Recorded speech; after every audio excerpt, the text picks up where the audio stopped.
Здравствуйте, дорогие телезрители! В эфире передача «Школа здоровья» или «Быть в форме». Наш сегодняшний выпуск посвящен мастер-классу по профилактике остеопороза, который специалисты Управления физической культуры и массового спорта провели для тех, кому не безразлично здоровье и физическая активность. Данное мероприятие состояло из серии мастер-классов по разным направлениям физической активности, и все они проводились с целью профилактики остеопороза, которым больны 14 миллионов россиян и еще 20 находятся на начальной стадии болезни. Подробнее об остеопорозе нам рассказал заведующий учебно-научной лабораторией остеопороза и кандидат медицинских наук Виктор Ипанов. Остеопороз – это заболевание опорно-двигательного аппарата, которое мультифакториальное заболевание, системное заболевание, которое приводит к снижению плотности костной ткани и увеличивается риск переломов костей. Это заболевание распространено очень широко, и его не зря называют эпидемией 21 века, безмолвной эпидемией 21 века, потому что клинически оно проявляется только переломами, к сожалению. Основным направлением в профилактике данного заболевания является сбалансированное питание и, конечно, физическая активность. Проходят мероприятия, посвященные Всемирному дню борьбы с остеопорозом. Так как болезнь связана с опорно-двигательным аппаратом, и профилактика остеопороза направлена на сбалансированное питание и на физическую активность, то наша цель, цель работников физической культуры и массового спорта является привлечение людей разных возрастных групп к физической активности. Тем самым предотвратить эту болезнь, риски, связанные с этой болезнью, переломы, падения. Если даже человек подготовленный физически упадет на ровном месте, то травму не получит. Вот наша цель в том, что наше население больше занималось физической культурой, различными массовыми видами спорта в том числе. По завершению лекции Виктора Владимировича о важности профилактики остеопороза к делу приступили специалисты Управления физической культуры и массового спорта, которые на протяжении длительного времени занимаются пропагандой того или иного вида физической активности. И именно их опыт и мастерство должны были дать собравшимся бесценный опыт в борьбе с остеопорозом. Утренняя зарядка – это наименее затратный, но также наиболее эффективный механизм как физического, так и морального оздоровления, ускоряющее приведение организма в работоспособное состояние после сна. Важным эффектом зарядки является активизация обмена веществ и всех жизненных процессов. Именно поэтому цикл мастер-классов был открыт проведением утренней зарядкой под руководством активного пропагандиста здорового образа жизни Валерия Готовцева. Мы живем в 21 веке. 21 век – это очень такой век информации. Время такое, что человеку не хватает движения. И вот из-за этого у человека возникают проблемы со здоровьем. И чтобы как-то это возместить, нужно делать каждому, следить за своим здоровьем и каждому делать хотя бы зарядочку. Далее эстафету принял инструктор Дмитрий Горохов, который провел мастер-класс по оздоровительной йоге, учению, которое помимо философских положений и постулатов включает в себя сложный комплекс упражнений. Занятие йогой дает человеку повышение иммунитета и очищение организма. Чем еще полезна йога, нам рассказал сам Дмитрий. Йога я занимаюсь, практикую где-то около 30 лет вместе бегом. Она в основном лучше, конечно, в гибкость. Например, у меня в возрасте 58, но гибкость у меня хорошая. Я и сено косил, коровы даю, все работа. Поэтому надо с молодости надо, оказывается, заниматься. Тогда гибкость сохраняется. Поэтому йога в основном действует на внутренние органы. Это желудочный тракт, почки, печень, дыхательные пути. Надо заниматься, потому что по старости лет, по возрасте, 50, 40 лет, я вижу, что людей по 40, по 50 лет она гибкости теряет.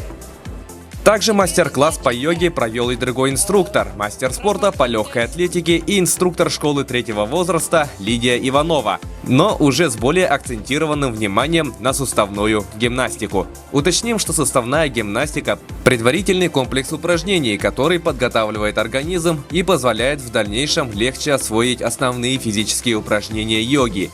Этот комплекс развивает гибкость, делает тело человека сильным, красивым, закладывает основу для дальнейшего физического и духовного развития. Кроме того, гимнастика дает психологический эффект, повышает жизненный тонус человека, улучшает его настроение, дает прилив бодрости и активности. После под руководством Маргариты Куличкиной любители физической активности отрабатывали дыхательные упражнения Стрельниковой. Это уникальный оздоровительный метод, созданный на рубеже 30-х и 40-х годов. Является лекарством практически от всех болезней. Представляет собой дыхательные упражнения с участием движений рук. Дыхание Стрельниковой положительно влияет на обменные процессы, улучшает дренажную систему бронхов и налаживает нарушенные функции сердечно-сосудистой системы. Дыхание Стрельниковой необходимо всем. Это дыхание Стрельниковой я на свои занятия даю минут 15. Это очень даже хорошо женщины воспринимают, оздоравливает дыхание Стрельниковой, омолаживает. И самое главное, у кого дыхательные, например, астма у кого, это очень полезно для них. Так что я рекомендую дыханием Стрельниковой заниматься всем. Вот. И дыхание Стрельниковой, я бы сказала, что кто хочет худеть, например, дыхание Стрельниковой вы будете делать каждый день, день-два раза, запросто можно похудеть, например, от дыхания. Параллельно с массовыми занятиями, благодаря стараниям инструктора Сарданы Едреевой, гости могли знакомиться со скандинавской ходьбой, которая в последние годы становится очень популярной в республике. Скандинавская ходьба – это высокоэффективный вид физической активности, в котором используется определенная методика занятия и техника ходьбы при помощи специально разработанных палок. Здесь работает 90% мышц. Это во-первых. И килокалорий теряется, если человек там занимается 30-45 минут, где-то 400 килокалорий сразу теряется. У нас каждому индивидуальный подход, потому что в основном подходят пожилые люди и с проблемой остеопорозом, остеохондрозом, вот с проблемой здоровья, вот каждому мы начинаем с 10 минут, с 5 минут, и вот каждый раз уже идет. Она как бы доступная и по всем возрастам, и по физической подготовке, ну это независимая физической подготовки. Кто занимался раньше, кто не занимался, все могут. Продолжаем двигаться по мастер-классам. Далее мы расскажем об искусстве цигун. Это традиционная система оздоровления, древнее китайское учение о саморегуляции организма. Цигун построен на философских традициях и прикладных технологиях сочетаний дыхания, состояний сознания и двигательной активности. Данный вид физической, а также духовной активности развивает личность, приводит к пробуждению души и познанию глубин личности, а также освобождению сознания. Задача первая для регуляции, скажем, тела, но вот открытие меридианов, которое включает суставную гимнастику, различные виды растяжки для работы с сухожилиями, да, и суставами. Это первое. Второе. Здесь включаются дыхательные упражнения, которые идут с движениями. Регуляция дыхания называют. И здесь, поскольку вот в восточном понимании вокруг нас много энергии, в том числе и в воздухе, и вместе с дыханием мы как бы вдыхаем и энергию, вот, наружную энергию можем развивать, раскрывать свою энергию, внутреннюю энергию. И посредством этого мы увеличиваем или накопляем вот, энергию свою. Да? Вот это второе. И третье, вот, как я сказал, это работа с сознанием посредством различных медитаций, представлений. Ну и, конечно, это мероприятие не могло обойтись без массовых танцев. Ведь танцетерапия на сегодняшний день очень молодое и популярное направление в современной медицине. Регулярные занятия танцами снижают риск проявления ишемической болезни сердца, нормализуют давление, улучшают осанку, корректируют фигуру, улучшают дыхательную систему и, конечно же, поднимают настроение. Подробнее о своей методике нам рассказала хореограф-постановщик и отличник культуры республики Анастасия Габышева. Я это направление привезла из Китая. Как вы все знаете, в Китае с утра, утром рано и вечером поздно все танцуют, ходят на площади и танцуют. И точно так же вот я тоже каждый год летом в 6 часов вечера провожу после работы. У меня как бы некоторые зарядку делают с 8 утра, а я делаю вечером.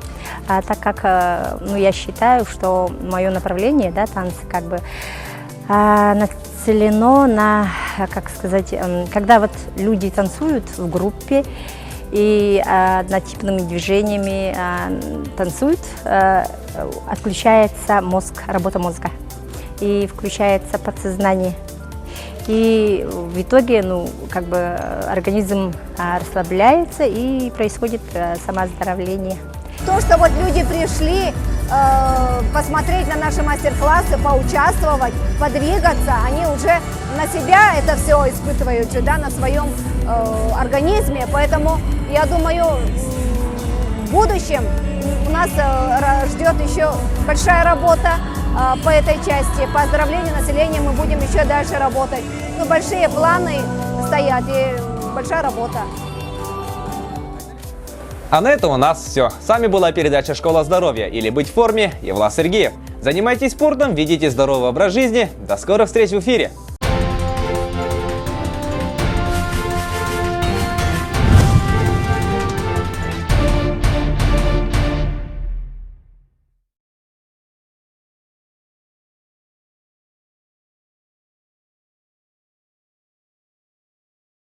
Впервые в городе Якутске 1 ноября состоится открытый республиканский турнир по боевому самбо в памяти героя России Александра Рыжикова и сотрудников спецподразделений, погибших при исполнении служебного долга.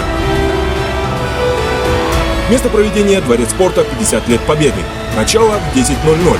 Чемпионы и призеры награждаются денежными призами. Первое место – 70 тысяч рублей, второе место – 40 тысяч рублей, третье место – 10 тысяч рублей. Справки по телефону 704 135. Вход свободный. Генеральный спонсор – компания «Золотое Аймиконье».